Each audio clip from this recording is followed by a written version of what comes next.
വിഷമമുള്ളവരുണ്ടാവും.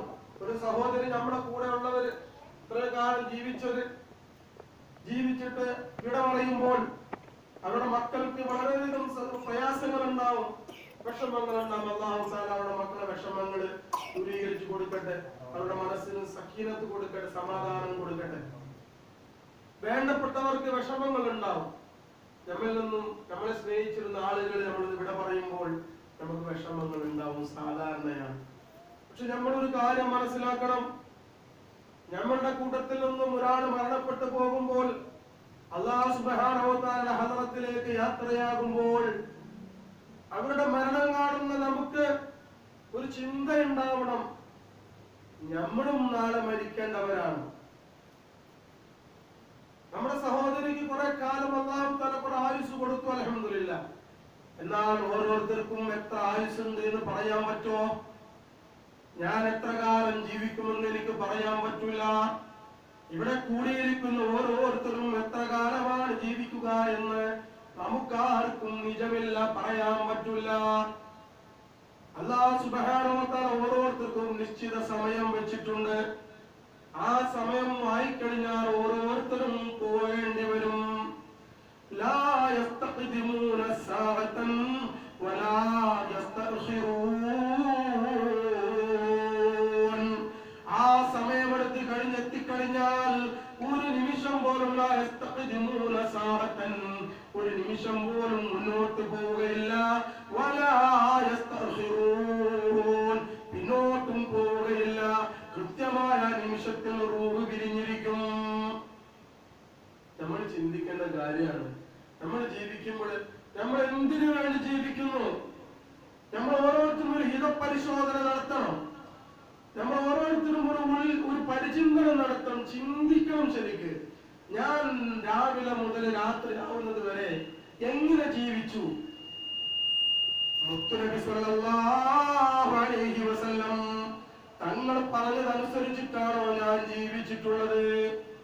ഓരോ ദിവസവും രാത്രിയാകുമ്പോൾ ഒന്ന് ഹിതപരിശോധന നടത്തുന്നത് നല്ലതാണ്, ഹിസാബ് എടുക്കുന്നത് നല്ലതാണ്. ഇന്നത്തെ ദിവസം ഞാൻ എങ്ങനെ ജീവിച്ചോ, ഞാൻ രാവിലെ എഴുന്നേറ്റത് എങ്ങനെയാണ്? ഈമാനോട് കൂടിയാണോ ഞാൻ രാവിലെ എഴുന്നേറ്റത്? ഞാൻ രാവിലെ എഴുന്നേറ്റിട്ട് എനിക്ക് ആദ്യമായി നിസ്കരിക്കാൻ തോന്നിയോ? ഞാനൊന്ന് സുബ്ഹ് അദാ ആയി നിസ്കരിച്ചുവോ, അതല്ല കിടന്നുറങ്ങിയോ? നിസ്കാരത്തിൽ ഞാൻ എങ്ങനെ നിസ്കരിച്ചു? ഭയഭക്തിയോടുകൂടി പടച്ചോൻ എന്റെ നിസ്കാരം സ്വീകരിക്കണമെന്നുള്ള നിയത്തിൽ നിസ്കരിച്ചുവോ? അതിനുശേഷം എനിക്ക് ഖുർആൻ ഓതാൻ സാധിച്ചുവോ? ഇന്നേ ദിവസം ഞാൻ ളുഹർ നിസ്കരിച്ചുവോ, അസ്ർ നിസ്കരിച്ചുവോ, മഗ്രിബ് നിസ്കരിച്ചുവോ, ഇശാ നിസ്കരിച്ചുവോ, അതിന്റെ ശേഷവും മുന്നേയുമുള്ള സുന്നത്തുകൾ നിസ്കരിച്ചുവോ? നിസ്കരിച്ചെങ്കിൽ അത് എപ്രകാരം നിസ്കരിച്ചു? ഖുർആൻ ഓതിയെങ്കിൽ എപ്രകാരം ഞാൻ ഖുർആൻ ഓതി? ദിക്ർ എടുത്തെങ്കിൽ എങ്ങനെ ദിക്ർ ചൊല്ലി? സ്വലാത്ത് ചൊല്ലിയെങ്കിൽ ഏത് മനസ്സിന്റെ അവസ്ഥയിൽ സ്വലാത്ത് ചൊല്ലി? അതല്ല, രാവിലെ മുതൽ രാത്രി വരെയുള്ള ഈ സമയത്തിനിടയിൽ മറ്റുള്ളവരെ സംബന്ധിച്ച് പരദൂഷണം പറഞ്ഞ കുറ്റങ്ങൾ പറഞ്ഞുവോ? നരകത്തിലേക്കുള്ള പാത വെട്ടിത്തെളിച്ചുവോ?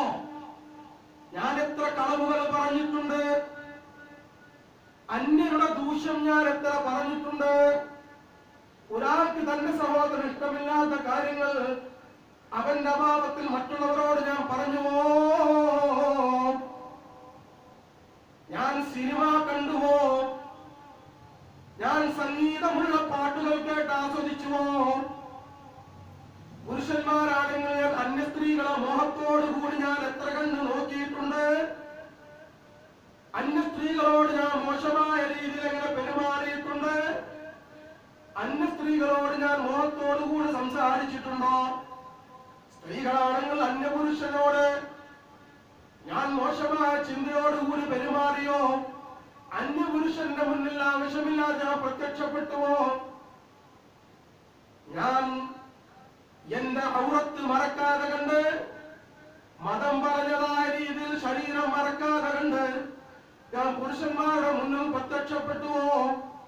ഇങ്ങനെയുള്ള ഓരോ കാര്യങ്ങളും ചിന്തിച്ചു നോക്കിയാൽ രാത്രിയിൽ നമുക്ക് കണക്കെടുത്തു കഴിഞ്ഞാൽ നമുക്ക് കാര്യങ്ങൾ മനസ്സിലാക്കാൻ സാധിക്കും. നമ്മൾ നരകത്തിലോ സ്വർഗത്തിലോ? നമ്മളെ മരണം നന്നാവോ വടക്കാവോ? നമ്മൾക്ക് തന്നെ തീരുമാനിക്കാം. ഉസ്താദ് പറയല്ല, അല്ലാഹുവിന്റെ റസൂല് പറഞ്ഞു, ഹസിബു ഖബലൻ തുഹസബു. നിങ്ങളെ വിചാരണ ചെയ്യുന്നതിന് മുന്നേ, നിങ്ങൾ വിചാരണ എടുക്കപ്പെടുന്നതിന് മുന്നേ നിങ്ങളൊന്ന് നിങ്ങളെ വിചാരണ ചെയ്യുവീൻ. നമ്മൾ ശരിക്കും ചിന്തിക്കണം. തമാശല്ലത്. ഇത് മരിച്ചു പോയെന്ന് പറഞ്ഞ് എന്താ മനസ്സിലാക്കി? റൂഹ് തൊണ്ടക്കുഴി എത്തുന്ന ടൈമുണ്ടല്ലോ, ആ സമയത്ത് ഈ കളിയാവൂല. ഇവിടെ നമ്മൾ ഏത് കളി കളിച്ചു റൂഹ് പിരിയും അറിയാൻ പറ്റും, സക്കറാത്തിന്റെ ഹാലിൽ അറിയാൻ പറ്റും, ശ്വാസം വലിക്കുന്ന ടൈമിൽ അറിയാൻ പറ്റും. പണ്ഡിതന്മാരെ പരിഹസിച്ചുവോ, അവർ പറഞ്ഞത് അനുസരിക്കാതെ നടന്നുവോ, ഇതെല്ലാം ആ റൂഹ് പിരിയുടെ നേരത്തെ വേദന ശരിക്കും അറിഞ്ഞിട്ടാണ് മരിക്കുള്ളൂ. നല്ല പോലാണെങ്കിൽ അതും ആ നിലക്ക് ആസ്വദിച്ചിട്ട് അവർക്ക് ഭരിക്കാൻ പറ്റും. നല്ല രീതിയിൽ ഇത് അല്ലാഹുവിന്റെ റസൂല് പറഞ്ഞതാണ്. ഒരാൾ എങ്ങനെയാണോ ജീവിതം ഉണ്ടായത് അങ്ങനെയായിരിക്കും അയാളുടെ മരണം ഉണ്ടാവുക. അപ്പൊ നമ്മളിങ്ങനെ ഹിസാബ് എടുത്ത് നോക്കണം, എന്താണ് നമ്മളുടെ സ്ഥിതി. ഞാൻ പറഞ്ഞില്ല, നിസ്കാരത്തിൽ അലസമായി നടക്കുന്ന ആളുകളാണെങ്കിൽ, നിസ്കാരം ഖളാ ആക്കുന്ന ആളുകളാണെങ്കിൽ, റസൂലുള്ളാഹി സ്വല്ലല്ലാഹു അലൈഹി വസല്ലം തങ്ങളുടെ ഹദീസിൽ നമുക്ക് കാണാൻ സാധിക്കും, അവരുടെ മയ്യിത്ത് ഇങ്ങനെ ഖബറിലേക്ക് വെക്കുമ്പോൾ തന്നെ ആ ഖബറിൽ തീ കത്തിക്കപ്പെട്ടിരിക്കും. അവര് വീട്ടിലെ മയ്യിത്ത് വെക്കുമ്പോൾ തന്നെ ഖബറിൽ നിന്ന് ആ മണ്ണ് വിളിച്ചു പറയപ്പെടും, ഞാൻ പുഴുക്കളുടെ വീടാണ്, ഞാൻ അന്ധകാരത്തിന്റെ വീടാണ്, ഞാൻ ശിക്ഷയുടെ വീടാണ്, വേദനയുടെ വീടാണ്. എന്റെ മുന്നിൽ അഹങ്കാരത്തോടുകൂടി അള്ളാഹുവിനെ മറന്നു ജീവിച്ചവളെ, അള്ളാഹുവിനെ മറന്നു ജീവിച്ചവരെ, നീങ്ങുവാൻ ഞാൻ കാത്തിരിപ്പുണ്ട്, നീങ്ങുവാൻ ഞാൻ കാത്തിരിപ്പുണ്ട്. ഇത് കേൾക്കേണ്ട താമസം ഈ മയ്യിത്ത് വാവിട്ട് കരയാൻ നടന്നും ഭൂമിയിലുള്ള മറ്റു ജീവികൾ കേൾക്കുമെങ്കിലും ജിന്നും ഇൻസും ആ ശബ്ദം കേൾക്കുകയില്ല. മയ്യിത്ത് ഇങ്ങനെ വീട്ടിൽ നിന്ന് കൊണ്ടുപോകുമ്പോൾ തന്നെ, അത് നിങ്ങൾ ആംബുലൻസിൽ കൊണ്ടുപോയാലും ശരി, നിങ്ങൾ നടന്നു കൊണ്ടുപോയാലും ശരി, മയ്യിത്ത് കൊണ്ടുപോയപ്പോൾ തന്നെ ഈ നിസ്കരിക്കാതെയും അല്ലാഹുവിന്റെ റസൂൽ പറഞ്ഞത് അനുസരിക്കാതെയും പോകുന്ന ആളുകളാണെന്ന് നിഷേധിക്കുന്ന നിഷേധികളുടെ മയ്യിത്താണെങ്കിൽ, ഖബറിന്റെ ഈ വിളിയാളം കേട്ടുകൊണ്ട്, ഖബറിൽ തീയ് കത്തിക്കപ്പെട്ടത് കണ്ടുകൊണ്ട് ഈ മയ്യിത്ത് കരയാൻ തുടങ്ങും, അട്ടഹസിച്ച് കരയാൻ തുടങ്ങും. എങ്ങോട്ടാണ് എന്നെ കൊണ്ടുപോകുന്നത്? എന്നെ കൊണ്ടുപോകല്ലേ, എന്നെ കൊണ്ടുപോകല്ലേ, എന്നെ കൊണ്ടുപോകല്ലേ, നിങ്ങൾ എങ്ങോട്ടാണ് എന്നെ കൊണ്ടുപോകുന്നത് എന്ന് വിലപിക്കാൻ തുടങ്ങും. ഹദീസ് പറയുകയാണ്, ജിന്നും ഇൻസും അത് കേൾക്കുകയില്ല, മറ്റ് ഇതര ജീവികൾ കേൾക്കും.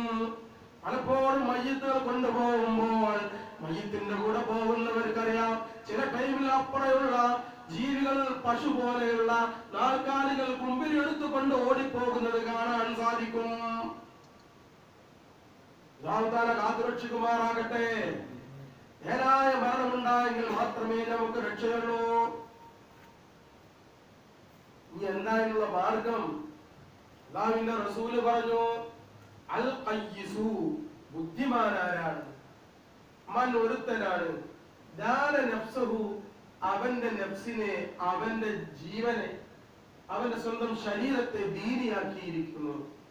ഫഅമില ലിമാ ബഅദൽ മൗത്ത്, മരണശേഷമുള്ള ഒന്നിനു വേണ്ടിയിട്ട് അവൻ അധ്വാനിക്കുകയും ചെയ്തിരിക്കുന്നു. മരണശേഷമുള്ള ഒന്നിനു വേണ്ടി അധ്വാനിക്കുന്നവരാണ് യഥാർത്ഥ ബുദ്ധിമാനുകൾ. നമ്മൾ ഓരോരുത്തരും ചിന്തിക്കേണ്ട കാര്യമാണ് ഒരു മാറ്റം. അല്ലാഹുവിന്റെ റസൂൽ പറഞ്ഞു, താഇബു മിനൽ ദംബി കമല്ലാ ദംബ ലഹു ഷഫീഉനാ റസൂലുള്ളാഹി സ്വല്ലല്ലാഹു അലൈഹി വസല്ലം. അല്ലാഹുവിന്റെ റസൂൽ പറഞ്ഞു, പാപങ്ങളിൽ നിന്നും തൗബ ചെയ്ത് മടങ്ങുന്നവൻ പാപം ചെയ്യാത്തവനെ പോലെയാണ്. അല്ലാഹുവിന് ഏറ്റവും ഇഷ്ടമുള്ള കാര്യമാണ് തൗബ. അവൻ എത്ര പാപം ചെയ്താലും ശരി, മനസ്സറിഞ്ഞുകൊണ്ട് പടച്ചോനെ തെറ്റുപറ്റിപ്പോയി, എന്റെ ജീവിതം കുറെ കാലമായി അല്ലാഹുവേ നീ ഇഷ്ടപ്പെടാത്ത കാര്യത്തിനായി ഞാൻ ജീവിച്ചു പോയി, അല്ലാഹുവേ എനിക്ക് തെറ്റുപറ്റിപ്പോയി, ഇനി ഞാൻ നേരായിക്കോളാം റബ്ബേ, എന്റെ പാപങ്ങൾ പുറത്തു തരണമേ അല്ലാ, ഞാൻ എല്ലാ പാപങ്ങൾ തൊട്ട് ഞാൻ തൗബ ചെയ്ത് മടങ്ങിയിരിക്കുന്നു എന്ന് സ്വന്തമായി ഖേദത്തോടു കൂടി തൗബ ചെയ്ത് മടങ്ങിയാൽ അന്ന് പുറത്ത് അല്ലാഹു ഗഫൂർ റഹീമാണ്, കാരുണ്യവാനാണ്. ഒരു ദൃഢനിശ്ചയം ചെയ്യുക, ഇനി ഞാൻ നേരം പോലായി. നമ്മൾ വിചാരിച്ചു നമ്മൾ നിസ്കരിക്കുന്നവരാണ്, നോമ്പ് നോക്കുന്നവരാണ്, ഖുർആൻ ഓതുന്നവരാണ്, സഹോദരന്മാരെ പോരാ. അതുകൊണ്ട് മാത്രം പോരാ, നമ്മുടെ തിന്മകളിലേക്ക് നോക്കണം. ഞാൻ നേരത്തെ പറഞ്ഞതുപോലെ നമ്മുടെ നാവിനെ നമ്മൾ സൂക്ഷിക്കുന്നുണ്ടോ? എത്ര ആളുകളെ നമ്മൾ നാവ് കൊണ്ട് പറഞ്ഞ് വേദനിപ്പിച്ചിട്ടുണ്ട്. ഉള്ള കാര്യമാണെങ്കിലും ഒരാളുടെ ന്യൂനതകൾ ചെയ്ത പാപമാണെങ്കിൽ നമ്മളത് പരസ്യപ്പെടുത്താൻ പാടില്ല. അത് നമ്മൾ വേണമെങ്കിൽ അവരോട് പോയിട്ട് കാര്യങ്ങൾ പറഞ്ഞ് അവർ ഉപദേശിക്കാം. പക്ഷെ വേറെ ആളോട് മറ്റൊരാളോട് നമ്മൾ പരസ്യപ്പെടുത്താൻ പാടില്ല. ഇങ്ങനെ എത്ര തെറ്റുകൾ നമ്മൾ ചെയ്തു പോയി. അല്ലാഹുവിന്റെ റസൂലിന്റെ ഹദീസിൽ കാണാൻ സാധിക്കും, ആരെങ്കിലും ഹറാമായ ഒരു നോട്ടം നോക്കി,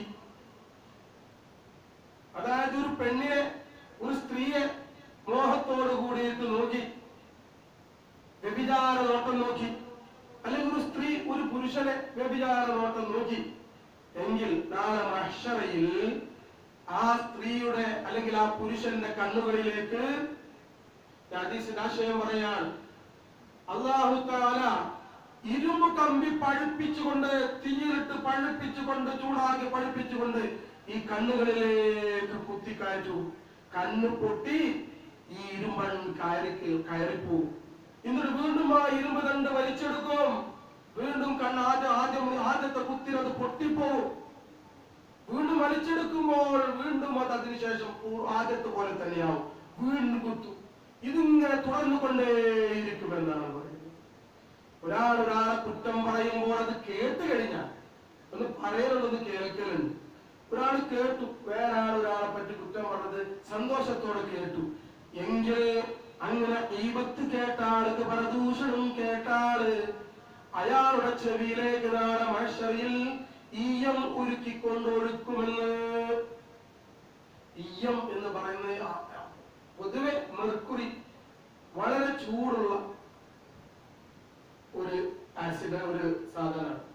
ഈ ഈയമാണ് എന്ത് ചെയ്യുന്നത്? ഉരുക്കിയിട്ട് ഇയാളുടെ ചെവിയിലേക്ക് ഒഴിക്കുകയെന്ന് പറയും. മനസ്സിലാവുന്നോ?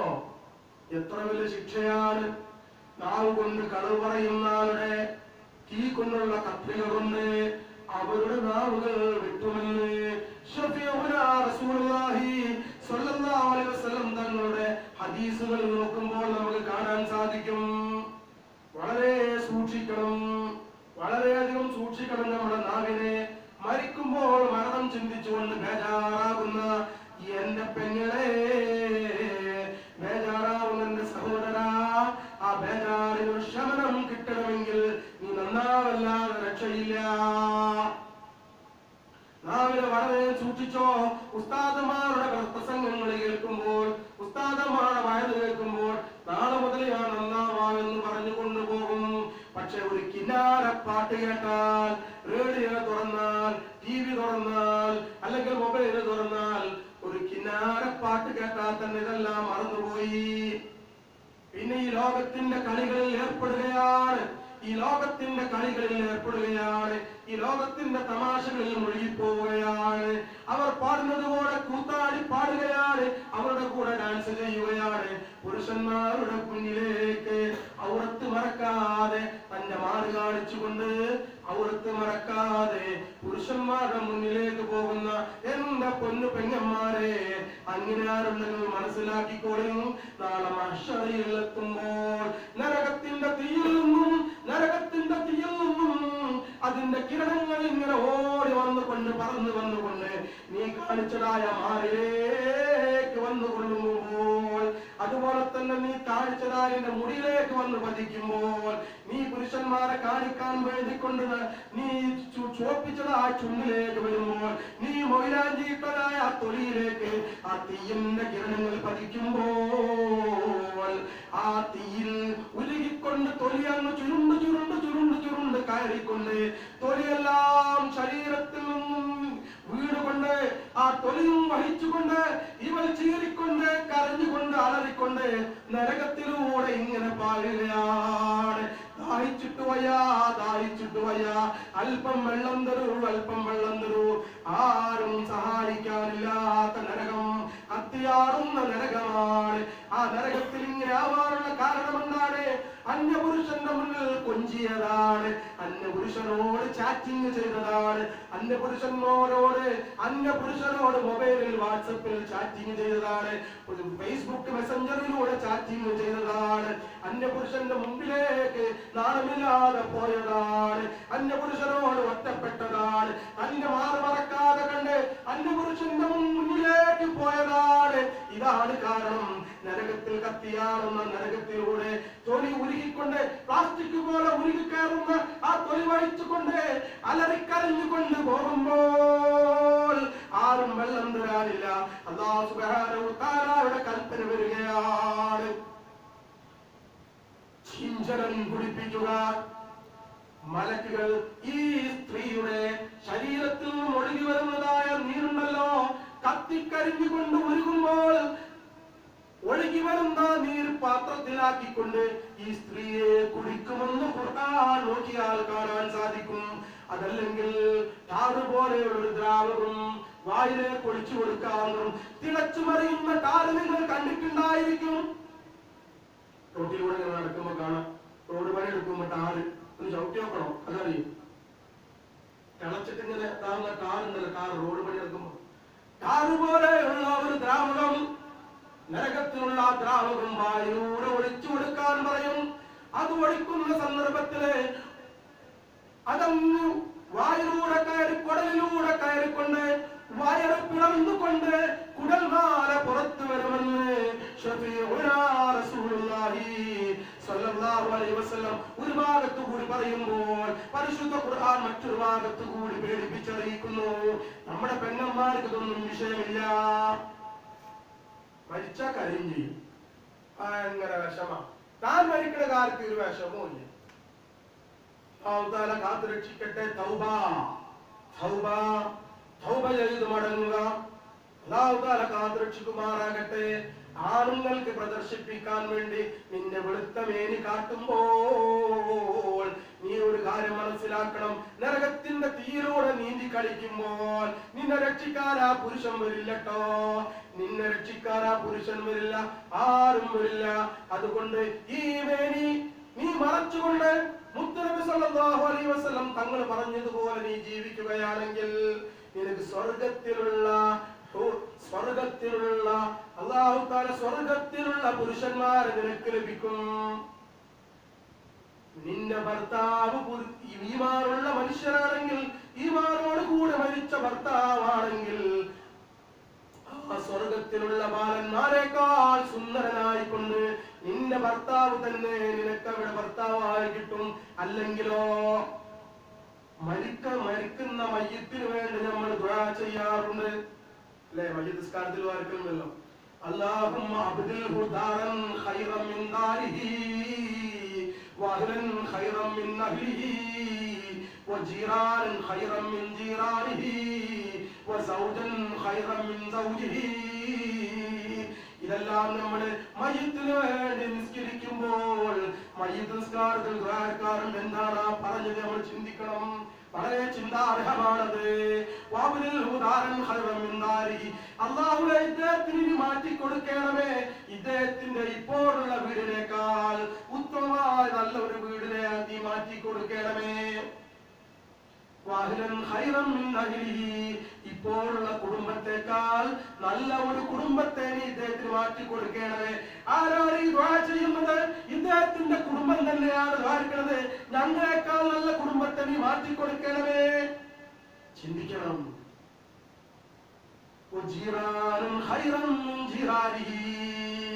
ഇദ്ദേഹത്തിന് അയൽവാസികളെക്കാൾ നല്ല അയൽവാസികളെ നൽകണമേ. Come to the point. വളരെ സൂക്ഷ്മതയുള്ള വാക്കാണ് അടുത്തത്. വബ്ദിഹു സൗജൻ ഖൈറൻ മിൻ സൗജിഹി. ഇദ്ദേഹത്തിന് ഇണയേക്കാൾ നല്ല ഉത്തമമായ ഇണയെ നൽകണമേ. എന്താണ് പറഞ്ഞത്? ആ പുരുഷനാണ് മരിച്ചതെങ്കിൽ അല്ലാഹുവേ ഇദ്ദേഹത്തിന്റെ ഭാര്യയേക്കാൾ നല്ല ഭാര്യയെ നീ നൽകണമേ. സ്ത്രീയാണ് മരിച്ചതെങ്കിൽ ഇദ്ദേഹത്തിന്റെ പുയ്യാപ്പളയേക്കാൾ ഭർത്താവിനേക്കാൾ നല്ല ഒരു ഭർത്താവിനെ നീ നൽകണമേ. നമ്മൾ വല്ലവരും ചിന്തിക്കാറുണ്ട് എന്താണ് ഇത് വേർന്നു കിട്ടുന്നതിന്? മരിച്ച പെണ്ണിന്റെ ഭർത്താവോ ഇത് വരക്കണേ? മരിച്ച പെണ്ണിന്റെ ഭർത്താവാണ് ഇത് വരക്കുന്നത്. ഇന്നൊക്കെ നല്ല പുയ്യാപ്പല കൊടുക്കുന്നു. ചിന്തിക്കണണ്ടാ? വളരെ ചിന്തിച്ചോ. സ്വന്തം വാപ്പാത് വരക്കണ മോൾക്ക് ഇന്നെക്കാട്ടി നല്ല വാപ്പാനം കൊടുക്കുന്നു. എന്താ പറഞ്ഞത്? എന്നാൽ ഒരു കാര്യം മനസ്സിലാക്കണം. ഹദീസുകൾ എടുത്ത് നോക്കിയാൽ നമുക്ക് കാണാൻ സാധിക്കും, മുഅ്മിനീങ്ങളായി സൽക്കർമ്മികളായി ഇവിടെ ജീവിച്ച ആളുകൾക്ക് ഇവിടെ ഏത് കുടുംബമാണോ ആ കുടുംബം തന്നെയായിരിക്കും അവിടെ കൊടുക്കുക. അപ്പോൾ അവൻ ഏറ്റവും നല്ല കുടുംബം അത് തന്നെയായി മാറി.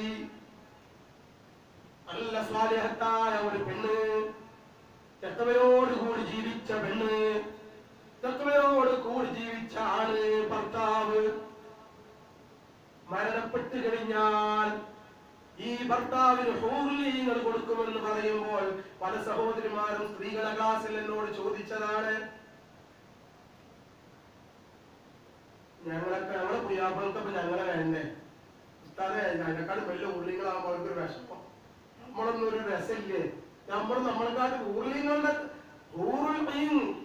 ഊർലിങ്ങളെ സംബന്ധിച്ച് ഖുർആനിലൊക്കെ വിവരിച്ചത് കണ്ടു കഴിഞ്ഞിട്ടുണ്ടെങ്കിൽ ആ ഹൂറിന്റെ മുഖത്തിൽ നിന്ന് പുഞ്ചിരി ഹദീസിൽ കാണാൻ സാധിക്കും.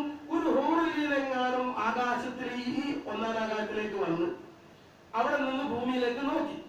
ഹൂറിൽ നിന്ന് പെണ്ണുങ്ങളാ, നല്ല തരുണിമണികൾ.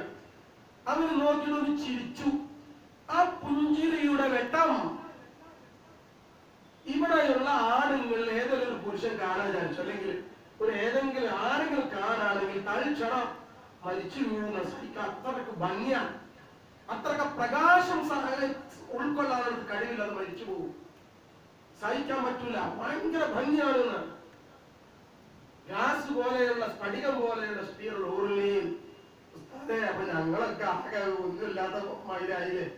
നമ്മളെ ഭർത്താക്കന്മാർക്കൊന്നും പറ്റാത്തരായി മാറില്ലേ?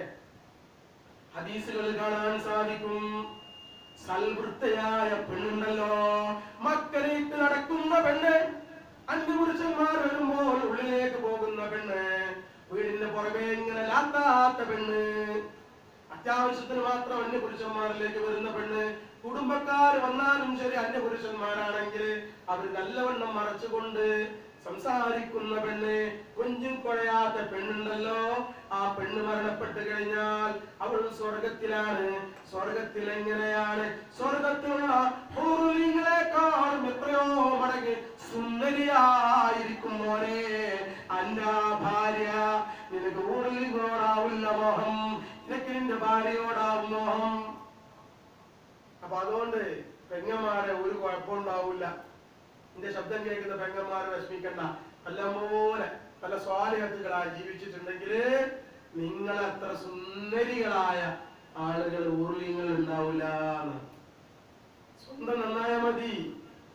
അതുപോലെ തന്നെ ഭർത്താക്കന്മാര്, പുരുഷന്മാര്, അവർ നല്ല രീതിയിൽ തക്കവയോടുകൂടി പുരുഷന്മാരാണ്.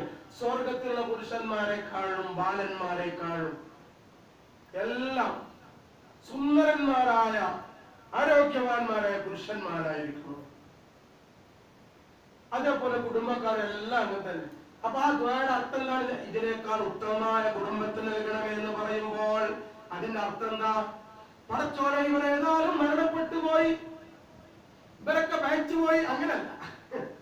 ഇവരെല്ലാം മരണപ്പെട്ടു പോയി, ഇവരെല്ലാം മുത്തഖീങ്ങളായി പോയി, നല്ലവരായി പോയി. അല്ലാഹ് ഞങ്ങളെയും ഇവരുടെ കുടുംബം തന്നെ ആക്കണേ. ഞങ്ങളിപ്പോ മോശക്കാരാണ്, ഞങ്ങൾക്ക് ഇപ്പോഴുള്ള അവസ്ഥയിലേക്കാളും ഉന്നതമായ മുത്തുനബി പറഞ്ഞതുപോലെയുള്ള കുടുംബങ്ങളാക്കി മാറ്റണമേ അല്ലാഹ് എന്നാണ് പറഞ്ഞത്. അപ്പൊ അപ്പോഴാണ് അവളെ കുടുംബമായിട്ട് പേരോട് വരും. അതിനാണ് നമ്മൾ അങ്ങനെ ദുആ ചെയ്യുന്നത്. അല്ലാഹുവേ ഈ മയ്യിത്തിനെ നീ സ്വർഗ്ഗത്തിൽ പ്രവേശിപ്പിക്കണമേ. വഅഇദുഹു മിൻ അദാബിൽ ഖബർ, ഖബറിൽ അദാബുകളെ തൊട്ട് കാത്ത് രക്ഷിക്കണമേ. ഖബറിൽ അദാബ് എന്താ? മരിച്ചവർക്ക് അവർക്ക് അനുഭവിക്കാനേ.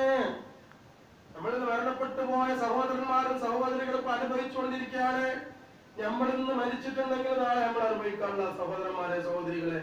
നമ്മൾ ഇന്നിട്ട ഡ്രസ്സ് നമ്മൾ അഴിക്കും, നമ്മൾ പോയിട്ടഴിക്കും. അതൊക്കെ ഒഫീകല്ലേ? എന്താ ഉറപ്പുള്ളത്? നമ്മളാണോ ഈ ഡ്രസ്സ് അഴിക്കുന്നത്? അതല്ല മയ്യിത്ത് പരിപാലിക്കാൻ വരുന്ന സ്ത്രീകളാണോ നമ്മളുടെ ഡ്രസ്സ് അഴിക്കുന്നത്? സ്ത്രീകൾക്കാണെങ്കിൽ സ്ത്രീകള്, പുരുഷന്മാർക്കാണെങ്കിൽ പുരുഷന്മാർ. ആരാണ് നിങ്ങളുടെ വസ്ത്രം അഴിക്കുന്നത്? നമ്മളിൽ മരണപ്പെട്ടു പോയ ആളുകളെ നിങ്ങൾ കണ്ടിട്ടുണ്ടാവും. സ്ത്രീകൾക്ക് അറിയാം, അവരുടെ വീട്ടിൽ വെച്ചാണ്, അവർക്കും അറിയാലോ. ഖബറുകളുള്ള അവർ കാണാത്തത്. ഖബർ കാണാത്തതിന്റെ കേടാണ് ഈ തുള്ളിച്ചാട്ടം. ഒന്ന് അവിടെ വന്ന് നോക്കണം. ഇപ്പോഴത്തെ ചെറുപ്പക്കാരും വേഗം മണ്ടു. ഖബറടക്കം കാണുമ്പോൾ തന്നുണ്ട് മയ്യിത്ത് മണ്ടാൻ. ഈ ഖബറടക്കുമ്പോൾ ചിന്തിക്കണം, അവിടെ വന്ന് നോക്കണം. മനസ്സിലാവുണ്ടോ? വളരെ ശ്രദ്ധിക്കേണ്ട കാര്യങ്ങളാണ്. നമ്മളിവിടെ ഖബർ കുഴിച്ചിരുന്ന ഒരു സഹോദരൻ, സഹോദരൻ എന്ന് പറഞ്ഞിട്ടുണ്ടെങ്കിൽ എന്റെ സുഹൃത്തൊന്നുമല്ല.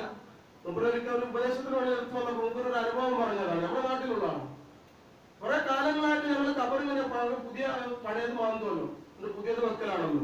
കുറെ കാലങ്ങളായിട്ട് ഞങ്ങള് ഇങ്ങനെ കുഴിക്കാറുണ്ട്, ഖബറുടെ മാന്താറുണ്ട്. അപ്പൊ എല്ലുകൾ ഉണ്ടാവുക, എല്ലുകൾ ഞങ്ങൾ എടുക്കും, എന്നിട്ട് അടുത്തൊരു കുഴി കുഴിച്ചിടാറാണ്. അങ്ങനെ ഞങ്ങൾ ഓരോന്നും കൂടി ഞങ്ങൾ ഒരു ഖബർ മാത്രം ഞങ്ങൾ കുഴിച്ചപ്പോ ഉസ്താദെ വല്ലാത്തൊരു തേള് കണ്ടു. നമ്മുടെ നാട്ടിലൊന്നും ഇല്ലാത്ത വലിയ തേള്. ഞങ്ങൾ അതിനെ പല നിലക്ക് കൊല്ലാൻ ശ്രമിച്ചു, പക്ഷെ അത് ചാവണില്ല, അതിന് കൊല്ലാൻ പറ്റണില്ല. എങ്ങനെ ചെയ്യേണ്ടത് ഞങ്ങൾക്ക് അറിയില്ല. സഹോദരന്മാരെ ചിന്തിക്കണം ഇതൊക്കെ. ഖബറിലെ തേളെന്ന് പറഞ്ഞാൽ ഈ വെറും മണ്ണിൽ കാണുന്ന തേളല്ല, പക്ഷെ അത് പാടത്തിന് വേണ്ടി ഇടയ്ക്ക് കാണിക്കുന്നതാണ്. നേരം പോലുള്ളവരാണെങ്കിലോ നമ്മൾ കേട്ടതാണ്, കേൾക്കാറുണ്ട് അല്ലെ? ഇപ്പോഴും അതേപോലെയുള്ള ഒരു വ്യത്യാസവും ഇല്ലാതെ സുഗന്ധം പോലും വമിക്കുന്ന വിധത്തിൽ മയ്യിത്തുകൾ കണ്ടെടുത്ത് നമ്മൾ കാണാറുണ്ട്. അതുകൊണ്ട് ഞാൻ കൂടുതലായിട്ട് സംസാരിക്കുകയല്ല. എനിക്ക് പറയാനുള്ളത്, ഓരോരുത്തരും നമ്മുടെ സഹോദരന്മാരും സഹോദരികളും നമ്മിൽ നിന്ന് മരണപ്പെട്ടു പോകുമ്പോൾ നമ്മൾ ചിന്തിക്കേണ്ട കാര്യം എന്റെ കാര്യം എന്താണ് എന്നാണ്. രക്ഷപ്പെട്ടി പോയാൽ എന്താ പറയാ? പലരും മരണപ്പെട്ടു പോയിട്ടുണ്ടെങ്കിൽ പറയും, പഠിച്ചോനെ പലയിടത്ത് കയറി, പഠിച്ചോനെ ഇനി ഞങ്ങൾക്ക് ആരാണുള്ളത്? പോയല്ലോ പോയല്ലോ, ഇനി ഞങ്ങൾക്ക് ആരാണുള്ളത്? ഞങ്ങളുടെ ആരെക്കൂടി ഉണ്ടായിരുന്ന ആളാണല്ലോ എന്നൊക്കെ കണ്ട് കരയും അല്ലേ? ശരിക്ക് ആ കരയണ നമ്മൾ കേട്ടതാണ്, നമ്മൾ കേട്ടതാണ്. കുടുംബത്തൊക്കെ നടക്കുന്ന കാര്യങ്ങളാണിത്. അധികം വയസ്സില്ലാതെ, പ്രായം അധികമാവാതെ അകാല മരണം സംഭവിച്ചപ്പോൾ സ്വന്തം കെട്ടിയ പെണ്ണ് കരയാണ്, നെഞ്ഞത്തടിച്ച് കരയാണ്. ഞങ്ങൾക്ക് ആ കൂടെ തുണയുന്നു, പോയല്ലോ ഇനി ഞങ്ങൾക്ക് ആരാണുള്ളത്? ശരിക്കെന്താണ് പറയേണ്ടത്? പെണ്ണേ, നിനക്ക് നിന്റെ ആംഗളമാരുണ്ട്, നിനക്ക് നിന്റെ മാതാപിതാക്കന്മാരുണ്ട്, നിനക്ക് നല്ല മക്കളുണ്ട്, അയൽവാസികളുണ്ട്, കൂട്ടുകാരുണ്ട്. ഇന്ന് രാത്രി തന്നെ എത്ര ആളുകളാണ് നിന്നെ സമാധാനിപ്പിക്കാറുള്ളത്? എല്ലാം ഉണ്ട്. ശരിക്കും നീ കരയേണ്ടത് നിനക്ക് ആ പുരുഷനോട്, മനുഷ്യനോട് സ്നേഹമുണ്ടെങ്കിൽ നീ കരയേണ്ടത് എങ്ങനെയാണ്? പടച്ചോനെ, എന്റെ കൂടെ ഇത്ര കാലം താമസിച്ചിരുന്ന എന്റെ പ്രിയതമൻ, എന്റെ ഭർത്താവ് മരിച്ചു പോയിരിക്കുന്നു. പടച്ചോനെ, ഇനി ഇദ്ദേഹത്തിന് ആരുണ്ട് എന്ന് പറഞ്ഞിട്ടല്ലേ കരയേണ്ടിയിരുന്നത്? അയാൾക്കാരാണ്. അനക്ക് ഇന്നും ആൾക്കാരുണ്ട്. അയാൾ മരിച്ചു പോയി ഖബറിൽ ഒറ്റപ്പെടുന്നു. ആരാണുള്ളത്? ഖബറിൽ ആരാണുള്ളത്? അല്ലെ നമ്മൾ പറയാറില്ല, രാവിലെ രാത്രി ഒക്കെ ഒരേ പോലെയാണ് അവിടെ ഖബറിൽ. സൂര്യനൊന്നും ഉദിക്കൂലല്ലോ, അവിടെ ചന്ദ്രനൊന്നും ഉദിക്കൂലല്ലോ. ഇരുളല്ലേ ഖബറിൽ. എന്നാൽ അല്ലാഹും അവന്റെ റസൂലും പറഞ്ഞതനുസരിച്ച് ജീവിച്ചാൽ, പണ്ഡിതന്മാർ പറഞ്ഞതനുസരിച്ച് ജീവിച്ചാൽ എന്താണ്ടാവുക? പ്രകാശമായിരിക്കും ഹൃദയം. ഖബറിൽ ഖബർ പ്രകാശിക്കുമെന്നാണ് അല്ലാഹുവിന്റെ റസൂൽ പറഞ്ഞത്. വല്ലാത്ത പ്രകാശമായിരിക്കും എന്ന് പറയുന്നത്. അല്ലാഹു സുബ്ഹാനഹു വ തആല പ്രകാശിക്കുന്ന ഖബറുകളിലാക്കട്ടെ നമ്മളെ. അതിന് നമ്മൾ ഇവിടെ ഹൃദയം പ്രകാശിപ്പിക്കും, ഇവിടെ നമ്മൾ അമലുകൾ പ്രകാശിപ്പിക്കും, നല്ല നല്ല പ്രവർത്തനങ്ങൾ ചെയ്യണം. അപ്പൊ എനിക്ക് പറയാനുള്ളത്, നിസ്കരിക്കാൻ ആളുകളുണ്ട്, നോമ്പ് നോക്കാൻ ആളുകളുണ്ട്, പള്ളിയിൽ പോകാൻ ആളുകളുണ്ട്, സക്കാത്ത് കൊടുക്കാൻ ആളുകളുണ്ട്, ഹജ്ജ് ചെയ്യാൻ ആളുകളുണ്ട്, ഉംറകൾ ചെയ്യാൻ ആളുകളുണ്ട്, ഖുർആൻ ഓതാൻ ആളുകളുണ്ട്. അതൊക്കെ വേണ്ടതും തന്നെയാണ്. പക്ഷെ തിന്മകളിൽ നിന്ന് വിട്ടുപോകാൻ ആളുകളില്ല. പള്ളിയിലേക്ക് പോകുന്നു, നിസ്കരിക്കുന്നു, ഇവിടെ തിന്മകൾ ചെയ്യും. നിസ്കരിക്കുന്നു, പാപം ചെയ്യുന്നു, ഖുർആൻ ഓതുന്നു, പാപം ചെയ്യുന്നു. ഈ പാപത്തിൽ നിന്ന് വിട്ടുമാറിയിട്ടില്ലെങ്കിൽ നമ്മുടെ ഇബാദത്തിനെ അല്ലാഹു തആല സ്വീകരിക്കും. അതുകൊണ്ടാണ് എന്റെ ചെറുപ്പക്കാരോട് പ്രത്യേകമായി പറയാനുള്ളത്, പാപങ്ങളിലേക്ക് അടുക്കാതിരിക്കുക, പാപങ്ങളിലേക്ക് അടുക്കാതിരിക്കുക. അല്ലാഹു വിരോധിച്ച കാര്യങ്ങൾ നമ്മൾ മാറി നിൽക്കണം. ഈ മൊബൈലൊക്കെ യൂസ് ചെയ്യുമ്പോൾ നമ്മൾ വളരെയധികം ശ്രദ്ധിക്കണം. നീല ചിത്രങ്ങളും അശ്ലീല ചിത്രങ്ങളും അശ്ലീലമായ സിനിമകളും ഇതെല്ലാം നമ്മൾ ഉപേക്ഷിച്ചു കളയും. സിനിമ കണ്ടുകൊണ്ടാണ് നിങ്ങൾ മരിക്കുന്നതെങ്കിൽ എന്തായിരിക്കും സ്ഥിതി ചിന്തിച്ചു നോക്കി. ഞാനൊരിക്കൽ വലിയങ്ങോട് ഒരു സ്ഥലത്ത് ഞാൻ ഒരു മരണ വീട്ടിൽ പോയതാണ്. അപ്പൊ മരണ വീട്ടിലല്ല, ഒരു കല്യാണ വീട്ടിൽ പോയതാണ്. അപ്പൊ അവിടെ ഒരു ചെറുപ്പക്കാരനുണ്ട്. ചെറുപ്പക്കാരൻ അനുഭവം പറയാണ്. മൂപ്പര് മദ്രാസിലാണ് മൂപ്പര് ജോലി. അപ്പൊ മദ്രാസില് നമ്മളുടെ അവിടെ മൂപ്പര് അവിടെ ഇതേപോലെ ഈ മരണപ്പെട്ടു കഴിഞ്ഞാല് വൃത്തിയാക്കുമോ നമ്മളത്, മയ്യത്ത് കുളിപ്പിക്കുക, പരിപാലനം, മയ്യത്ത് പരിപാലനം, അതിന് അങ്ങനെ ഒരു സംഘം അവിടെയും പ്രവർത്തിക്കുന്നുണ്ട് അവിടെ മദ്രാസിൽ. അതിനുള്ള ഒരു ഇതിൽ പ്രവർത്തിച്ച ചെറുപ്പക്കാരനാണ്. അപ്പൊ ഇദ്ദേഹം പറയാണ്, ഇദ്ദേഹത്തിന് അനുഭവം പറയാണ്. ഇദ്ദേഹം ഒരു മയ്യത്ത് മറവ് ചെയ്ത അനുഭവം പറയാം. പാടാണ് ഇതൊക്കെ. ഇദ്ദേഹം പറയാണ്, ഇദ്ദേഹം ഒരു മയ്യത്ത് ആൾ നിസ്കരിക്കുന്ന ആളാണ്, ഒക്കെ ചെയ്യുന്ന ആളൊക്കെ തന്നെയാണ്. പക്ഷെ സംഭവം എന്താണെന്ന് വെച്ചിട്ടുണ്ടെങ്കിൽ ഇദ്ദേഹത്തിന് ഒരു ദിവസം കാണാതായി. ശരിക്കും ശ്രദ്ധിക്കണത് പാഠം ഉൾക്കൊള്ളേണ്ട കഥയാണ്, കെട്ടുകഥയല്ല. എന്നോട് നേരെ പറഞ്ഞതാണ് ഇദ്ദേഹം. ആളെ കാണാനില്ല, രാത്രിയായിട്ട് വീട്ടിലേക്ക് എത്തുന്നില്ല. വീട്ടിലെത്താതായപ്പോ ആളുകൾ അന്വേഷിക്കാൻ തുടങ്ങി, ബേജാറായി, കുടുംബക്കാരെ അന്വേഷിക്കാൻ തുടങ്ങി.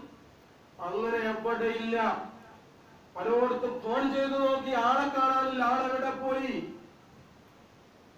അങ്ങനെ ഇദ്ദേഹം പറയാണ്, അവസാനം ആള് കണ്ടെത്തി. എന്താ, എവിടെയാണ്? സിനിമാ തിയേറ്ററിൽ. എങ്ങനെയാണ്? രാത്രി പോയപ്പോ രാത്രികളത്തെ സിനിമ കണ്ടിട്ട് അങ്ങനെ മരണപ്പെട്ടതാ. തിയേറ്ററിൽ നിന്ന്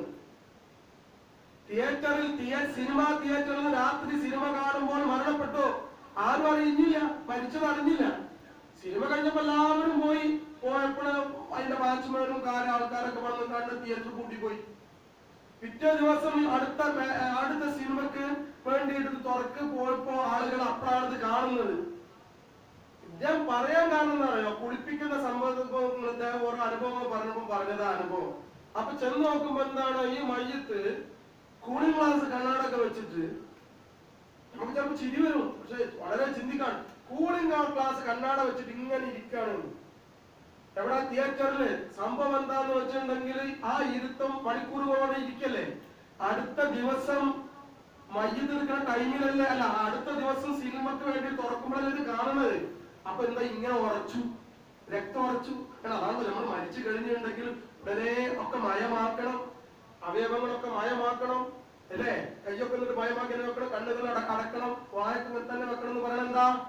കുറച്ചു കഴിഞ്ഞാൽ ഇത് അങ്ങനത്തെ വടി പോലെ നിൽക്കും ഈ മയ്യത്ത്. രക്തം ഉറച്ചു കഴിഞ്ഞാൽ പിന്നെ ഒരു രക്ഷയുണ്ടാവൂല. മയ്യത്ത് കുളിപ്പിക്കുന്ന ഒരു പ്രയാസം. അപ്പൊ അദ്ദേഹം പറയാണ്, എത്ര പ്രയാസപ്പെട്ടു കുളിപ്പിക്കാൻ തന്നെയാണ്. കാരണം ഒരു രക്ഷയില്ലാന്ന്. ഈ മയ്യത്ത് ഇങ്ങനെ തന്നെ ഇരിക്കാൻ, മയ്യത്തിനെടുത്തുകൊണ്ട് വെക്കുമ്പോൾ ഇങ്ങനെ ഇരിക്കണമായിരുന്നു, ഇരിക്കാൻ തന്നെ. അങ്ങനെ ഇരിക്കണ അവസ്ഥയിൽ കുളിപ്പിച്ചു. പല വിധത്തിലും അവർ പല ട്രിക്കും നോക്കി, ഇതൊന്നും ആവണില്ല. അല്ലാഹു തആല എല്ലാവർക്കും ദൃഷ്ടാന്തമാക്കിക്കൊണ്ട് അല്ലാഹു തആല പുറത്തു കൊടുക്കരുത് പറയാൻ. എന്താ പറയാ? നിസ്കരിക്കുന്ന ആളാണ്, പക്ഷെ ആരും അറിയാൻ പോയിട്ട് സിനിമയും കാണും. കുറച്ച് ദൂരെ പോയിട്ട് അവിടുത്തെ ആൾക്കാർക്ക് അറിയില്ല. തിയേറ്ററിൽ വെച്ച് മരണം ഉണ്ടായി. അല്ലാഹു തആല അങ്ങനത്തെ മരണത്തോട്ട് കാത്തു രക്ഷിക്കട്ടെ. ഇന്നലെ നിങ്ങളുടെ തിയേറ്ററിൽ പോക്കണ്ട. അതായത് അല്ലാഹു തആല അങ്ങനത്തെ ദുഷ്പ്രവർത്തനം ചെയ്യുന്നവർക്ക് നമ്മളെ കാത്തു രക്ഷിക്കട്ടെ. ആ ദുഷ്പ്രവർത്തനം ചെയ്യുമ്പോൾ അങ്ങനെ എന്നിട്ട് പറയാണ്, അതിനെക്കാട്ടും വലിയ പ്രയാസം എന്താണ് പറയാണ്? ഖബറ് കുഴിച്ചു. ഖബറിൽ കുഴിച്ചിട്ട് വെക്കാൻ നേരത്ത് പറ്റില്ല.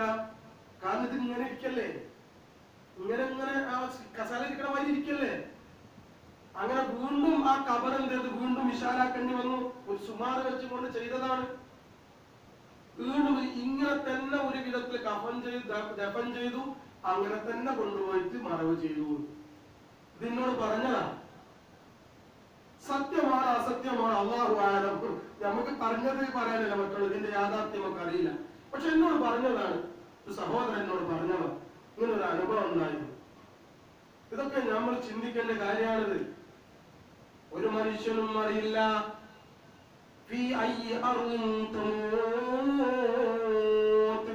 ഏത് ഭൂമിയിൽ വെച്ചാണ് മനുഷ്യൻ മരിക്കുക എന്നൊരാൾക്കും അറിയില്ല. ഒരു സ്ത്രീക്കും അറിയില്ല, ഒരു പുരുഷനും അറിയില്ല, ഒരാൾക്കും അറിയില്ല. നമ്മൾ ഓരോരുത്തരും എങ്ങനെ മരിക്കും? അല്ലാഹു പൊടുന്നതിനുള്ള മരണത്തോട് കാത്തുരക്ഷിക്കട്ടെ, ആക്സിഡന്റ് മരണത്തോട് കാത്തുരക്ഷിക്കട്ടെ, നമ്മുടെ മക്കളെയും നമ്മളുടെ നാട്ടുകാരെയും വീട്ടുകാരും ഒക്കെ കാത്തുരക്ഷിക്കട്ടെ. തീയിൽ വന്ന് മരിക്കുന്നതോട് കാത്തുരക്ഷിക്കട്ടെ, തീയിൽ കരിഞ്ഞു മരിക്കുന്നതോട് കാത്തുരക്ഷിക്കട്ടെ, വെള്ളത്തിൽ മുങ്ങി മരിക്കുന്നതോട് കാത്തുരക്ഷിക്കട്ടെ.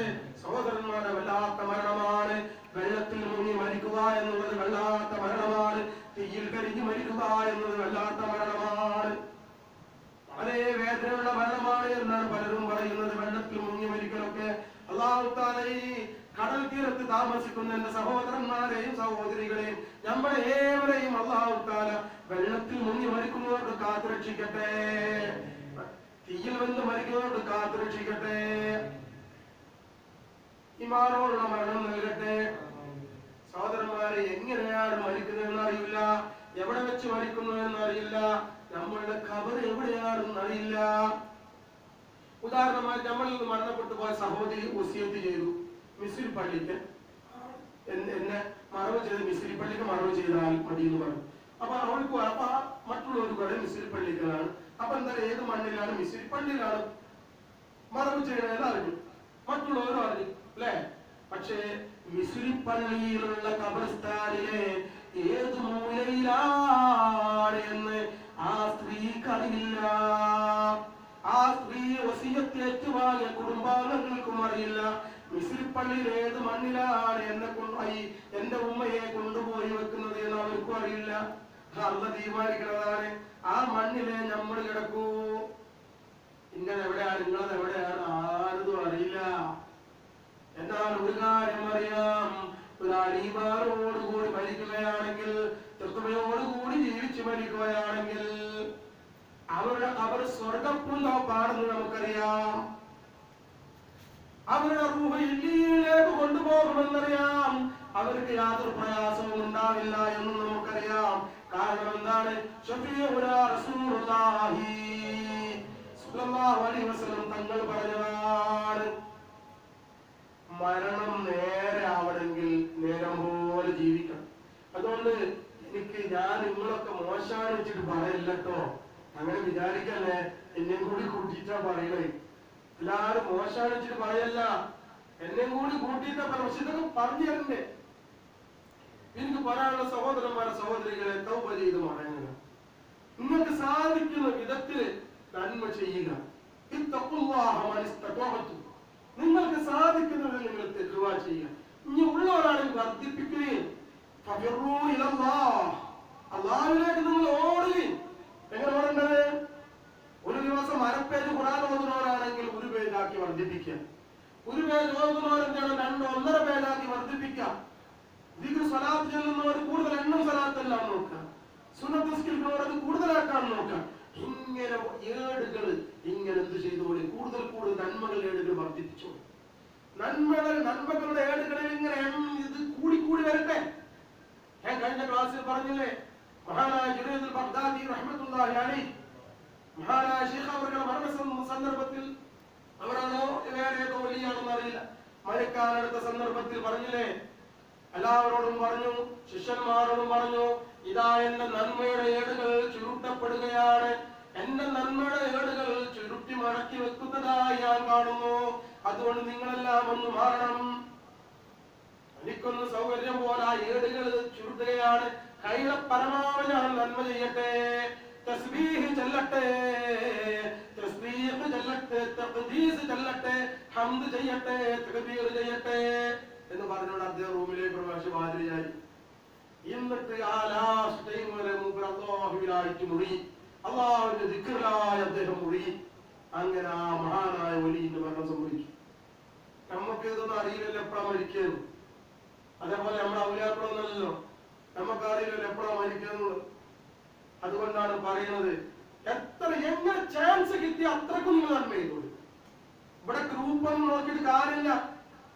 ഞാൻ ഇന്ന സംഘടനപ്പെട്ട ആളാണ്, ഞാൻ ഈക്ക സമസ്താണ്, ഞാൻ AP സമസ്താണ്, ഞാൻ തെബിലീഗാണ്, ഞാൻ മറ്റേതാണ് മറിച്ചതാണ്, തെരീഖത്താണ്, കുന്താണ്, മറ്റാണ്. മക്കളെ, ഇതൊന്നും ആഹൃത്തിൽ ചെന്നാലും കബറിൽ ചെന്ന് ഇതൊന്നും ചോദിക്കൂല. അതൊക്കെ ഉണ്ടായിക്കോളെ. ഏതെങ്കിലും ഒരു സുന്നി ആവണം, ഏതെങ്കിലും ഒരു സുന്നി സംഘടന ഉണ്ടായിക്കോളെ. അതൊന്നും കുഴപ്പം, നല്ല തന്നെയാണ്, സുന്നി ആയാൽ മതി. പക്ഷെ പറയാനുള്ളത് ആരോട് മാത്രമായില്ല. നമ്മളെ നാളേക്ക് വേണ്ടി വന്ന് തയ്യാറാക്കണം. അതിനോടുകൂടി ഇതെല്ലാം ചെയ്യണം. നമ്മൾ തിന്മകളിൽ നിന്ന് വിട്ടുനിൽക്കണം. നേരത്തെ പറഞ്ഞതുപോലെ അതൊക്കെ എന്താണ്, മൊബൈലൊക്കെ ഉപയോഗപ്പെട്ട് സൂക്ഷിക്കണം. സ്ത്രീകളാണെങ്കിൽ അന്യപുരുഷന്മാരുടെ ഇടപഴക്കം സൂക്ഷിക്കണം. കാരണം അന്യപുരുഷന്മാരുടെ ഇടപഴക്കം വ്യഭിചാരങ്ങളിലേക്ക് നയിക്കും. അല്ലാഹു തആല ഏറ്റവും വെറുത്ത കാര്യമാണ് വ്യഭിചാരം. അല്ലാഹു തആലയുടെ കോപം വളരെയധികം വരുന്ന, നാട്ടിൽ പോലും മറക്കത്തുണ്ടാവാത്ത കാര്യങ്ങളാണ്.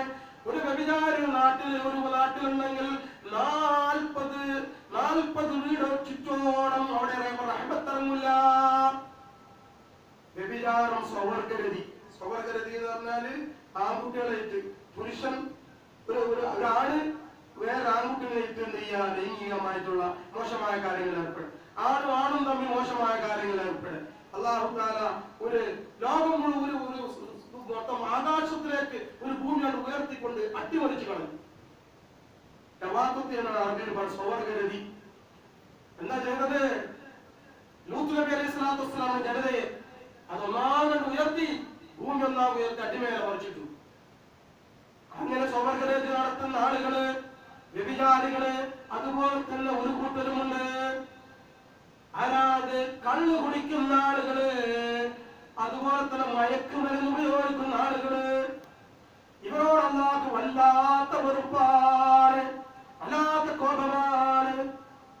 അതുകൊണ്ട് തന്നെ പലപ്പോഴും നമുക്ക് കാണാൻ സാധിക്കും, കള്ളുകുടിയന്മാരായ ആളുകളുടെ മരണം അധികവും ആക്സിഡന്റ് മരണമായിരിക്കും, അല്ലെങ്കിൽ വല്ല കുഴിയിൽ വീണിട്ടുള്ള മരണമായിരിക്കും. ദുർമരണങ്ങൾ, വേദനാജനകമായ മരണമാണ് കള്ളുകുടിയന്മാർക്കുള്ളത്. വേണമെങ്കിൽ നിങ്ങളൊന്ന് അന്വേഷിച്ചു നോക്കുകയും, നമ്മളുടെ എത്രയോ അനുഭവങ്ങളാണ്. നമ്മളെ ദ്വാരക്കാൻ വേണ്ടി വിളിക്കെല്ലാം കഴിഞ്ഞിട്ട് വാർത്താര് പുറത്തു കൊടുക്കട്ടെ. പക്ഷെ പുറത്തു കിട്ടൂലട്ടോ. ജീവിത കാലഘട്ടത്തിൽ ഇതൊന്നും മാറ്റാതെ കൊണ്ട് ഇങ്ങനെ പോയിട്ട് കുറെ മരിച്ചിട്ട് കുറെ ചെയ്തിട്ടൊന്നും അന്ന് സ്വീകരിക്കൂല. കള്ളുകുടിയന്മാരുടെയും മയക്കുമരുന്ന്, കഞ്ചാവ് പോലുള്ള, ഹൈൻസ് പോലുള്ള മയക്കുമരുന്ന് ഉപയോഗിക്കുന്ന ആളുകളുടെയും മരണം വേദനാജനകമായ മരണമായിരിക്കും അവർക്കുണ്ടാവുക. ആക്സിഡന്റ് മരണങ്ങള്, കിണറ്റിൽ വീണ് മരിക്കുക, മുങ്ങി മരിക്കുക, ദുർമരണങ്ങൾ. അല്ലാഹുവിന്റെ ശാപമാണത്, വളരെ കോപമാണ് അല്ലാഹു തആല. അതുകൊണ്ട് ആരെങ്കിലും കുടുംബങ്ങളിൽ ഉണ്ടെങ്കിൽ പ്രിയപ്പെട്ട ഉമ്മമാരെ, പ്രിയപ്പെട്ട പിതാക്കന്മാരെ പറഞ്ഞുപദേശിക്കൊണ്ട് എങ്ങനെയെങ്കിലും അതിനെ മാറ്റാൻ നോക്കുക. ഉസ്താദന്മാരും പണ്ഡിതന്മാരും പള്ളികളിലും അതുപോലെ തന്നെ മദ്രസകളിലും നടത്തുന്ന ക്ലാസുകളിലൊക്കെ അവരെ പങ്കെടുപ്പിക്കാൻ വേണ്ടി പ്രോത്സാഹിപ്പിക്കുക. എങ്ങനെയെങ്കിലും നല്ല കാര്യം അവരെങ്ങനെയെങ്കിലും മാറ്റാൻ നോക്കിക്കോളി, അല്ലെങ്കിൽ വല്ലാത്ത കഷ്ടമാണ്. അതുപോലെ തന്നെ വ്യഭിചാരം. ഒരു വ്യഭിചാരിണിയായ ഒരു പെണ്ണുണ്ടായാൽ മതി, അവരുടെ മരണം മോശമായിരിക്കും. മാത്രമല്ല അവിടേക്ക് റഹ്മത്തിറങ്ങില്ല.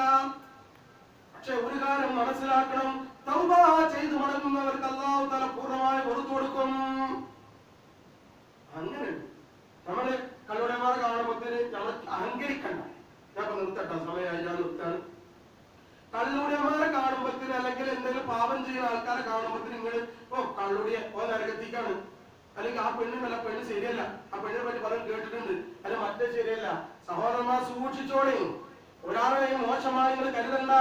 അല്ലാഹു സുബ്ഹാനഹു വ തആല ചിലപ്പോൾ അദ്ദേഹത്തിന് നല്ല സ്വഭാവം കാരണത്താൽ, അദ്ദേഹത്തിന്റെ എന്തെങ്കിലും നല്ല എന്തെങ്കിലും, അല്ലെങ്കിൽ അത് പിതാക്കന്മാരുടെ എന്തെങ്കിലും ദുആ കാരണത്താൽ മരിക്കുന്നതിന്റെ മുന്നിൽ ചിലപ്പോൾ ആ കള്ളു കുടിച്ച് നടന്നിരുന്ന ആള്, അല്ലെങ്കിൽ കഞ്ചാവ് വലിച്ച് നടന്നിരുന്ന ആള്, അല്ലെങ്കിൽ വ്യഭിചരിച്ചിരുന്ന ആള്, അവർക്ക് ഒരു ഖേദം വന്ന് തൗബ ചെയ്തു അല്ലാഹു തആല തൗബക്കുള്ള ഒരു മനസ്സ് കൊടുക്കുകയും അയാൾ നന്നാവുകയും ചെയ്യും.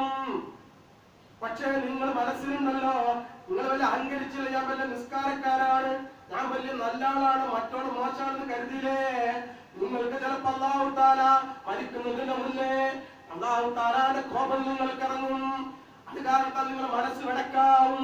നിങ്ങൾ മോശമായ ഒരു കാര്യം ചെയ്തുകൊണ്ട് ഈമാനില്ലാത്തൊരു മരണം ചിലപ്പോൾ നിങ്ങൾക്ക് വന്നേക്കാം. അല്ലാഹു കാത്ത് രക്ഷിക്കട്ടെ. അതുകൊണ്ട് ഞാൻ ഈ പറയുന്ന ഉദ്ദേശം മോശമാണ്, മറ്റൊരു മോശമാണ്